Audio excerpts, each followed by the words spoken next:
We all know how the 2008 season ended. Is that clock going slowly? It is, it's clock! Oh my goodness me! However, BMW were very competitive that year, and I want to ask the question, did BMW bottle the 2008 world title?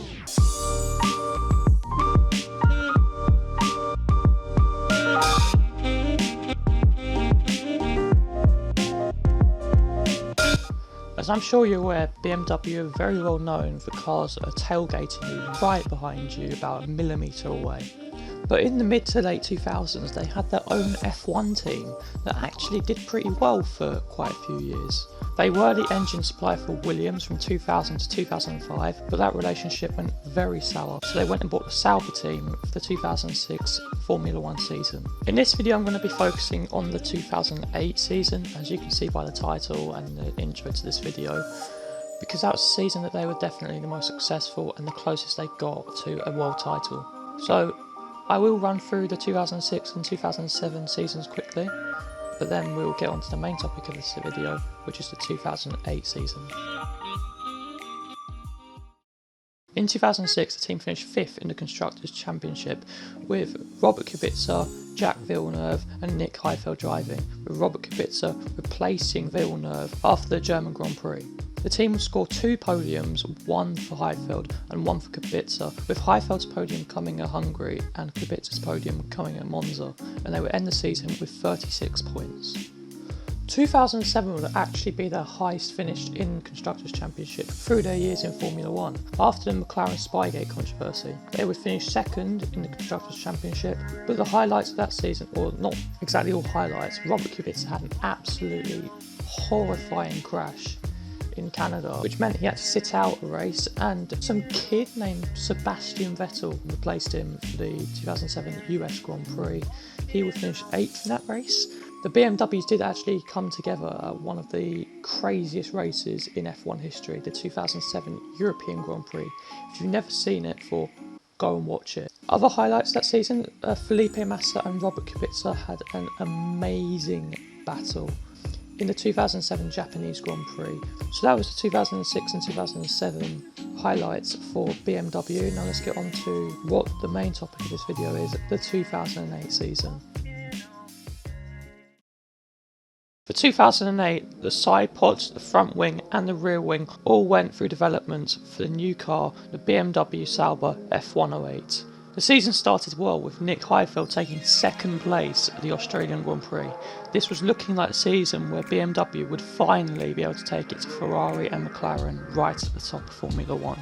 At the next round in Malaysia, Kubica would take another 2nd place for the team, and they were looking very, very good, as they kept 2nd place in the Constructors' Championship going into round 3 at Bahrain. At Bahrain, the Pole would take his first ever pole in his F1 career, and he would go on to finish in 3rd place, with Heidfeld taking 4th. A very good, strong points haul for the team. Spain wasn't as successful for BMW, as they would finish 4th and 9th after Nick Heidfeld had to serve a stop-go penalty. In Turkey, Kubica and Heidfeld would finish 4th and 5th respectively in a very quiet race for them. However, Kubica would bounce back at Monaco to finish 2nd place, and he did actually lead for a bit of the race as well. Unfortunately for Heidfeld though, he was involved in multiple incidents and finished 14th, 4 laps down. So that was the first 6 races of the 2008 season, and BMW were looking very good. But now we get on to Canada, where BMW would have their highlight as a factory team in Formula 1. In qualifying, Kubica would qualify 2nd, with Heidfeld qualifying quite a bit lower down in 8th, but it was the race where everything went in BMW's favour. During a safety car period, while Adrian Sutil retired from the race with a mechanical failure, everyone dived into the pits. Kubica would hold 2nd place, but he had to wait for a red light at the end of the pit lane like everyone else, including Raikkonen and Hamilton, who Kubica and Raikkonen had jumped in the pits. But then this happened. Oh, look at the pit lane's closing. Hamilton has hit the back of Kimi Raikkonen. Presumably the red light was on, it's green now. I'd love to know whether it was red when Ferrari stopped, but Hamilton has smashed into the back of Raikkonen on their way out of the pit stop. Rosberg is trying to find a way through. Has he sustained any damage? and that is an unbelievable thing to happen in this Grand Prix. I said this was the most unpredictable race of the year. It always is, and can you believe it? Hamilton, who was on target, 6.8 seconds clear before this safety car, is now unstrapping his belts, and he's going to kick something very, very hard. In the most bizarre circumstances, BMW found themselves 1-2. With Kubica and Heifeld on different strategies, Kubica turned out to be on the faster strategy, and after he passed Heifeld, he never looked back. After Robert pulled out a gap to his teammate of 16.5 seconds, all he had to do now was bring the car home, and he would have his first ever win in Formula 1. This is where he had his enormous accident last year that many people thought might have killed him. He went on his head at 185 miles an hour. It put him out for a race or two, but he bounced back. This season he has been flawless. He's been on the podium on 3 occasions already. He's yet to unlock the first victory, but it's coming now here in Montreal, where Lewis Hamilton took his first win 12 months ago. Robert Kubica heads a BMW 1-2. Robert Kubica wins in Canada. He takes the lead in the Drivers' World Championship, and a star is well and truly born. Thoroughly well-deserved victory there for Kubica. That's been coming, hasn't it? No doubt about it. He's been threatening to do that. Heidfeld takes a good second after a difficult weekend. BMW finally won in Formula 1 as a factory team. Robert Kubica was now a race winner, and he now led the Drivers' World Championship.